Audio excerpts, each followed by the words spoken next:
سے جو ایک دو سوال میرے سوال یا مجھے جو سمجھ آئی، ایک تو یہ کہ جو ٹو نیشن تھیوری کی ہم بات کر رہے ہیں، actually that is two religion theory. کیونکہ جس طرح آپ نے کہا کہ بھائی یہ مسلمان کون کیا نیشن ہوتی ہے یا ہندو کیا نیشن ہے، یہ تو ریلیجنز ہے نا. تو اس طرح، اور پھر دوسرا اس میں جو آپ نے بات کی کہ اس طرح تو پاکستان کے اندر بلوچ بھی ہیں، پشتون بھی ہیں، انڈیا کے اندر بہت ساری اسی طریقے سے ہیں. تو پھر تو ہر اگر اس کو نیشن کہا جائے تو ہر نیشن یہ کہے گی کہ ہمیں الگ ملک چاہیے. بالکل ایسا ہی ہے کیا؟ میں یہ صحیح کہہ رہی ہوں؟ تو اس کا مطلب یہ بالکل. ہوا اور اس کہ میں یہ پھر یہ بھی ہوگا نا، ہر نیشن میں دیکھیے پاکستان میں مسلمان ہے، پھر بلوچ ہے، بلوچ میں پھر سردار ہے، بلوچ میں پھر اور مختلف لوگ ہیں، سندھی، پھر سید ہے، پھر دوسری ذاتیں ہیں، پھر ہندوازم میں بھی، پھر تو ہر محلہ ایک ملک بنے گا نا. تو بات یہ ہے، یہ ٹو نیشن تھیوری اس کی جو فلسافیکل بیسس ہے یا تھیوریٹیکل بیسس ہے، جس پہ اس کی پولیٹیکل بیسس قائم ہوئی، یہ فاؤنڈیشن بہت ویک ہے. یہ بیسیکلی ٹو ریلیجن تھیوری ہے، ٹو نیشن تھیوری نہیں ہے. یہ تو اس کو بنایا یہ گیا کہ جی ہم کیونکہ دو مختلف مذہب ہیں اس لیے ہم دو مختلف قومیں بھی ہیں. تو قوم اگر مختلف ہیں تو آج دنیا میں میرے خیال میں 57-58 مسلمان ملک ہے. اسلام تو ویسے بھی نیشن سٹیٹ میں یقین نہیں رکھتا ہے، ٹھیک ہے. اسلام تو ویسے بھی، اسلام میں ویسے بھی ڈیموکریسی کی کوئی خاص گنجائش نہیں ہے، ٹھیک ہے. بادشاہت کی گنجائش ہے زیادہ ڈیموکریسی سے. اب بادشاہت کا مطلب خلافت ہے، وہ کوئی اس طرح کی بادشاہت نہیں ہے جس طرح آج دنیا میں چلتی ہے. لیکن اگر 57-58 ملک ہیں مسلمانوں کے، تو یہ مختلف نیشن سٹیٹس کیوں ہیں؟ یہ تو ایک ہی نیشن سٹیٹ بن سکتے ہیں. لیکن بات یہ ہے کہ عرب جو ہیں ان کی اپنی ہسٹری ہے، ان کی عربوں کی اپنی ایک کلچر ہے، عربوں کا اپنا ایک ملک ہے، عربوں کی زبان اپنی ہے. عربوں نے تو کبھی یہ نہیں کہا چلیں ٹھیک ہے ہم عربوں میں تو آپس میں لڑائی ہے چھوٹی چھوٹی ڈیفرنسز پہ، لیکن عربوں نے یہ تو نہیں کہا کہ چلیں آئیں افغانستان کو، پاکستان کو، ملیشیا کو، انڈونیشیا کو، آئیں سب کو ایک ملک بنا دیتے. یہ مسلم، دیکھیں آج کے دور میں مسلم امہ کا جو یوٹوپیا ہے نیشن سٹیٹس کے دور میں، جہاں پر گورنمنٹ چنی جاتی ہے، جہاں پر ڈیموکریسیز کچھ ملکوں میں ہیں، جہاں پر اکانومی بیسڈ ہوتی ہے نیشن سٹیٹ کے پروڈکشن پہ، جی ڈی پی پہ، جہاں پر ہاؤسنگ کے ایشوز ہیں، جہاں پر مطلب آپ کی الیکٹریسٹی کا ایشو ہے، آپ کی فورن ڈیفنس کا ایشو ہے، یہ ساری چیزیں آج اس نے وہ یوٹوپیا جو تھا مسلم امہ کا، اس کو اس چیز نے وقت نے اس چیز کو غیر ضروری اور غیر پریکٹیکل کر دیا ہے. آج نیشن سٹیٹ کا زمانہ ہے. تو پاکستان کے جو لیڈران تھے، یا جو آل انڈیا مسلم لیگ کے لیڈران تھے، انہوں نے برٹش کے ساتھ مل کے اسی چیز کا پرچار کیا کہ نہیں جی یہ جو ہے ہم الگ نیشن ہے اس لیے ہمیں الگ ملک دیا جائے.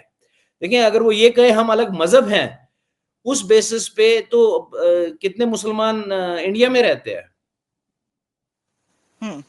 تو اسی لیے ایکچوئل تو یہ ٹو ریلیجن تھیوری تھی، لیکن کیونکہ پھر سب مسلمانوں کو بھی ساتھ لانا پڑتا اور پھر ٹو نیشن کہا، تو اس طریقے سے آپ کنٹری بنانے میں کامیاب ہو گئے. ویسے تو ریلیجن کی بیس پر آپ کیا کرتے؟ ہر ریلیجن یہ کہتا کہ پھر جتنے بھی ہمیں الگ چاہیے کنٹری.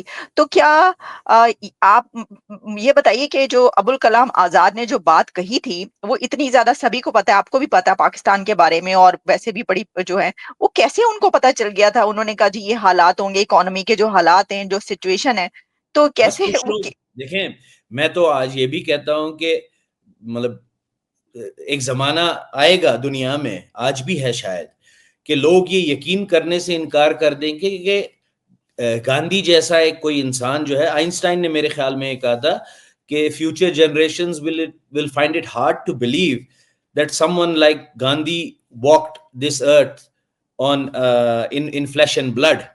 جس آدمی نے مطلب کولونیلزم کو ڈیفیٹ کیا نان وائلنس سے، ٹھیک ہے اس میں مطلب ڈفرنس آف اوپینین ہے کہ کتنی جلدی ڈیفیٹ کیا، کیسے ہوا، برٹش کا کیا، سیکنڈ ورلڈ وار بھی اس میں آتا ہے. I agree with all that, but his ideology was of non violence. اسی طرح کانگریس کی یہ آئیڈیالوجی تھی نان وائلنس کی. پھر اس آئیڈیالوجی کو Nelson Mandela, Martin Luther king نے مختلف جگہوں پر اس کو آگے لے گئے. تو کچھ لوگ ایسے ہوتے ہیں جن کی سوچ ایسی ہوتی ہے, اور مولانا ابوالکلام آزاد تو ایک بہت ہی قداور اسکالر تھے, قداور اسلامک اسکالر تھے, لیڈر تھے, مطلب رائٹر تھے, آتھر تھے. تو بات یہ ہے کہ دیکھیں یہ میں تو ایک چھوٹا موٹا اینالسٹ ہوں, میں آپ کو یہ بتا سکتا ہوں کہ بھئی اگلے ہفتے امریکہ اور چائنا کی میٹنگ ہوگی, اس میں سے کچھ نکلے گا یا نہیں نکلے گا, یہ چھوٹی انالیٹیکل باتیں ہم اینالائز کر کے بتا دیتے ہیں. لیکن وہ ایک ایسی شخصیت ہے جن کو پہلے سے یہ پتا تھا, اور اپنی جو علم تھا اس کے بیسس پہ انہوں نے یہ کنکلوژن نکالا کہ یہ ملک نہیں چلے گا, اور آپ دیکھ لیں کہ نہیں چلا. تو سر کچھ لوگ ایسے ہوتے ہیں جو بہت ہی جس کہتے ہیں نا کہ بہت دور تک دور اندیش ہوتے ہیں, بہت دور تک دیکھتے ہیں. جیسے میں دیکھ رہی تھی ایک انٹرویو چل رہا تھا جس میں مشاہد حسین جو ہیں پاکستان کے, وہ انٹرویو کر رہے تھے اکبر بگٹی کا, اور اکبر بگٹی یہ بتا رہے تھے اس وقت جب کہ وہ غاروں میں کہیں وہ چھپے ہوئے تھے, اور وہ اس وقت انہوں نے وہاں کہیں جا کر ان کا انٹرویو کیا تھا, یا اس سے تھوڑا پہلے کا ہوگا. تو وہ ساری یہ باتیں کر رہے تھے, یہ ابھی سٹارٹ ہوا ہے, اب دیکھنا بلوچوں کے ساتھ یہ ہوگا, اب یہ ہوگا, اس کے بعد یہ ہوگا, اور پھر دیکھنا اینڈ میں یہ ہوگا. تو مشاہد حسین ان کی سب باتیں سن رہے تھے, کہتے ہیں واقعی آپ کیا سمجھتے ہیں؟ پھر کہتے ہیں, پھر اینڈ میں کہتے ہیں میں تو کہوں گا بھائی اللہ نہ کرے کہ ایسا ہو. لیکن وہ یعنی وہ بھی یہ کہہ گئے, باچا خان نے بھی ایسی بہت ساری باتیں جو ہیں وہ کی, اور بھی جو ہم بات کریں ہسٹری میں بہت ساری باتیں لوگ اس طرح کر جاتے ہیں جو بعد میں جو ہے وہ بڑی وہ ثابت ہوتی ہیں. تو آخری آپ سے اس ٹاپک پہ, لیکن پھر میں بنگلہ دیش پہ بھی آپ سے بات کروں گی. میں یہ آپ سے سوال کرنا چاہ رہی تھی کہ کیا یہ جو پارٹیشن ہے, یہ جو کہا جاتا ہے کہ جب اس کا فائدہ ہوا ہے یا نقصان ہوا ہے, تو کیا فائدہ ہوا ہے پاکستان کو؟ تو ایک نیا کنٹری مل گیا نا, مطلب بنا لیا جنہوں نے, اور ان کے جتنے بھی تھے, تو مسلمانوں کو جو آئے فائدہ ہوا ہے ان کو. دیکھیں ان ہائنڈ سائٹ دیکھیں, محمد علی جناح نے کہیں پر یہ کہا تھا کہ ہندوستان اور پاکستان کا بارڈر اور تعلق ایسا رہے گا جیسے کینیڈا اور امریکہ کا ہے, اور ان کا آپ کو پتا ہے کہ کتنا اچھا تعلق ہے. لیکن پاکستان اس پہ کھڑا نہیں اترا. اس کی وجہ یہ تھی کہ پاکستان 14 اگست کو بنا, اور سپتمبر اکتوبر 22 اکتوبر کو تو انہوں نے کشمیر پہ حملہ کر دیا. تو بات یہ ہے کہ دیکھیں فائدہ تو مجھے نہیں لگتا. دیکھیں میں تو یہ بھی سمجھتا ہوں ود آل ڈیو ریسپیکٹ کہ قرآن کے آئین کے خلاف ہے پاکستان بننا, کیونکہ قرآن یہ نہیں کہتا ہے کہ ایک دوسرے سے الگ ہو جاؤ. قرآن تو اتفاق کی بات کرتا ہے, قرآن تو بھائی چارے کی بات کرتا ہے. وہ تو یہ کہتا ہے کہ سب لوگ جو ہے خدا نے بنائے ہیں, ان کے مذہب الگ ہو سکتے ہیں, ان کی ذات الگ ہو سکتی ہے, ان کے رنگ الگ ہو سکتا ہے. تو بات یہ ہے کہ ورنہ جو ہے مطلب قرآن میں کہیں یہ نہیں لکھا ہے کہ مسلمان اپنے الگ الگ ٹکڑوں, زمین کے ٹکڑوں پہ قبضہ کر لیں. وہ تو یہ کہتے ہیں مل جل کے رہے. ہاں دعوت کی بات قرآن کرتا ہے, اور اسی لیے کرتا ہے آپ مل کے رہیں, اور آپ ہندو سکھ باقیوں کو کرسچنوں کو اپنے مذہب کی دعوت دیں.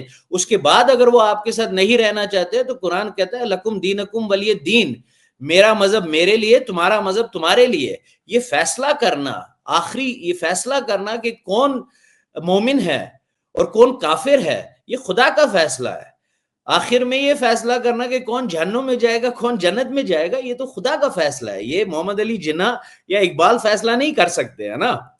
اور یہ کہنا کہ ہندوستان میں جو ہے وہ اصلی مسلمان نہیں ہے, یہ فیصلہ محض انسانوں کے ہاتھ میں نہیں دیا گیا ہے. سر وہ کہتے ہیں نا کہ بات نکلے گی تو دور تلک جائے گی, تو بازرہ تھوڑی دور تلک اس لیے نکل رہی ہے کہ میرے ذہن میں جو ہے نا, یہ اب میں آپ سے یہ بولنا چاہ رہی ہوں کہ پھر کہنے والے یہ کہیں گے کہ ٹھیک ہے, ایک طرف اگر قرآن یہ کہتا ہے کہ مل کر اکٹھے رہنا چاہیے, تو وہ جو کہتا ہے اس کے تو خلاف ہے کہ آپ الگ ہو گئے, مل کر نہیں رہ سکے. تو ساتھ میں وہ یہ کہیں گے کہ یہ بھی کہتا ہے قرآن کے ہجرت کرو, کچھ ایسا ہو جائے تو ہجرت کرو, حدیث یا قرآن جو بھی, تو ہجرت. اب ہجرت یہ ہجرت تو نہیں ہے نا. ہجرت کے بعد جو ہے وہ واپس بھی آ گئے نا اپنی جگہ پر. بات یہ ہجرت تب ہوتی ہے جب آپ پہ ظلم و ستم ہو رہا ہوتا ہے. جب آپ ایک برٹش امپائر میں رہ کے برٹش کے ساتھ مل کے سازش کر سکتے ہیں اپنا الگ ملک بنانے کے لیے، تو آپ پہ کوئی ظلم و ستم نہیں ہو رہا ہے. لیکن میں مطلب جو آپ کا سوال تھا اس پہ آگے چلوں گا. پتہ نہیں آپ نے آخری سوال کیا جی میں کیا اب تھا کروں گی. کہ جی میں فائدہ اب ہوا. جی دیکھیں آج یہ ہے، آج ہندوستان اور پاکستان کے بننے کی صورت میں آج یہ ہے کہ وہی 22 اکتوبر کو جب جنگ ہوئی، پہلی جنگ ہوئی ان کے بیچ میں، آج ان کا بارڈر، آج میرے لیے یہاں پر سری نگر میں بیٹھ کے اگر مجھے پاکستان جانا ہے اپنے کسی رشتہ دار سے ملنے کے لیے، کیونکہ اس کھیل میں تو مختلف رشتہ دار ادھر ادھر ہو گئے ہیں نا، تو مجھے یہاں سے دلی جانا ہے، دلی سے دبئی جانا ہے، دبئی سے جا کے ویزا لینا ہے اگر وہ دیں گے، اور پھر پاکستان جانا ہے اور واپس اسی راستے آنا ہے. تو بات یہ ہے وہ انڈیا، وہ یو ایس اور کینیڈا کا بارڈر کی بات تو رہی نہیں. دوسری بات یہ ہے کہ ان میں اینیموسٹی اتنی ہوگی ہے کہ ہم لوگوں نے یہاں پر اس خطے میں ہم لوگوں نے شاید یہ قسم کھا کے رکھی ہے کہ ہمارے بچے جو ہیں وہ بھوک اور ننگے ہی رہیں گے، کیونکہ ہم نے اپنے ایٹم بم پالنے ہیں. آج یہ دیکھیں کہ F-16 کو آدھے گھنٹے کی اڑانے کی قیمت $5,000 ہے، اور انڈیا کے مگ کو اڑانے کی قیمت وہ بھی تقریباً $5,000-6,000 ہے. تو ہم وہ اڑا سکتے ہیں ایک دوسرے کے خلاف، لیکن ہم اپنے ہر رہنے والے کو، ہر شہری کو ہم پورا انصاف، پوری تعلیم، ایک 2 وقت کا کھانا، یہ ساری چیزیں ہم نہیں دے سکتے. تو پاکستان اور انڈیا کے بننے سے میں یہ سمجھتا ہوں جو بھی اس میں شامل تھے انہوں نے انسانیت کے خلاف ایک بہت بڑا اقدام اٹھایا ہے. 14 ملین لوگ ڈسپلیس ہوئے، 1 ملین لوگ مرے اس وقت. آج تک کتنے اور مرے اس جنگ میں، آج تک کتنی اوروں کے گھر لٹے، یا مطلب کتنے لوگ مثال کے طور پہ خاص کر نارتھ انڈیا میں یا پاکستان کے پنجاب میں یا کشمیر میں کتنے لوگ ہیں جن کے بہن بھائی رشتہ دار وہاں رہتے ہیں لیکن وہ جا نہیں سکتے ہیں. مجھے پتا ہے نیلم جو ریور ہے، جو ایک طرف کشمیر جو پاکستان کے زیر انتظام ہے، ایک طرف جو ہندوستان کا زیر انتظام کشمیر ہے، وہاں پر کیونکہ مطلب بھائی اور بہنیں الگ ہو گئیں اس وجہ سے، تو وہاں پر میں نے اپنی آنکھوں سے دیکھا ہے کہ اگر اس طرف کوئی مر جاتا ہے تو وہ چارپائی کو کھڑا کر کے اس کو اس کا چہرہ دکھا دیتے ہیں ان لوگوں کو جو دوسری طرف کھڑے ہیں دفنانے سے پہلے. تو بہت بھیانک کہانیاں ہیں اس میں، مطلب ہسٹری بتاتی ہے اس میں، مطلب بہت سی ایگزیکٹلی. جی جی